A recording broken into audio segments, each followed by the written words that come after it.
నమస్తే అన్న, అందరికీ నమస్కారం. కువైట్ పైన ఇరాన్ దాడి చేసిన విషయం అందరికీ తెలిసిందే.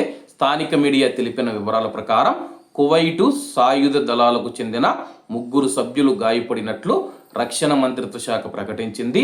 అలీ ఆల్ సలం ఎయిర్ బేస్ లక్ష్యంగా వచ్చిన బాలిస్టిక్ క్షిపణులు మరియు డ్రోన్లను అడ్డుకునే క్రమంలో వాటి శకలాలు పడడంతో ఈ ప్రమాదం సంభవించిందని చెప్పేసి, శత్రు క్షిపణులను కూల్చివేస్తూ ఉన్న సమయంలో చెల్లా చెదురుగా పడిన శకలాల వల్ల సైనికులు గాయపడ్డారు. గాయపడిన సైనికులను వెంటనే ఆసుపత్రికి తరలించారు. ప్రస్తుతం వారి పరిస్థితి నిలకడగా ఉంది. అవసరమైన వైద్య సహాయం అందిస్తూ ఉన్నామని అధికారులు తెలిపారు.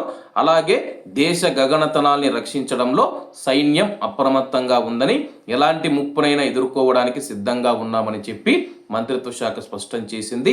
ప్రస్తుతం మిడిల్ ఈస్టులో నెలకొన్న తాజా పరిణామాల నేపథ్యంలో కువైట్లోని వివిధ ప్రాంతాలలో 12 మంది గాయపడినట్లు ఆరోగ్య మంత్రిత్వ శాఖ అధికార ప్రతినిధి డాక్టర్ అబ్దుల్లా ఆల్ సనాద్ గారు వెల్లడించారు.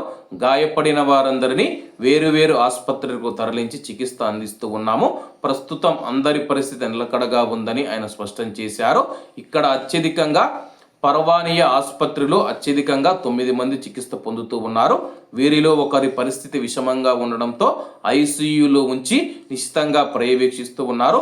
మిగిలిన వారు అబ్జర్వేషన్ వార్డులలో ఉన్నారని చెప్పేసి, జహరా హాస్పిటల్లో 2 చేరారని చెప్పేసి, ఒకరికి తొడభాగంలో తీవ్ర గాయం అవ్వగా మరొకరి తలకు స్వల్ప గాయమైంది. ట్రామా కేర్ టీం వీరికి చికిత్స అందిస్తూ ఉందని చెప్పేసి, ముబారక్ ఆసుపత్రిలో మనం చూసుకుంటే ఒకరు చికిత్స పొందుతూ ఉన్నారు. ప్రస్తుతం అందరికీ స్వల్ప గాయాలయ్యాయి అన్నమాట. ఏది ఏమైనా సరే కానీ ప్రాణ నష్టం అయితే జరగలేదు. కాబట్టి కువైట్లో ఉన్న మన భారతీయులు ఎవరైతే ఉన్నారో ఎవరూ భయపడవలసిన అవసరం లేదు, ఆందోళన చెందవలసిన అవసరం లేదు.